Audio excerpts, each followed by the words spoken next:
Essa é a pessoa. Eu quero um buraco na boca. Isso é feito aqueles programas americanos de proteção à testemunha. Tem matador me procurando, é isso que você tá dizendo? Tem.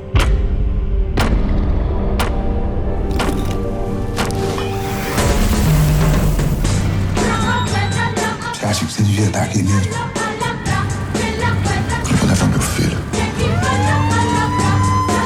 Olha, é uma sacanagem, um grau. Agora você tem que estar sexta-feira cedinho lá. Ele é Armando. Não. O nome dele é Marcelo. Armando? Armando? Eu, se fosse você, me escafedia. É por isso que tem que defender o que tem ainda. Tu e o meu neto. Você não sabe com quem você tá se metendo, rapaz. Compreenderá que o Brasil é melhor, com menos pirraça. Desse cara, eu matava ele com um martelo.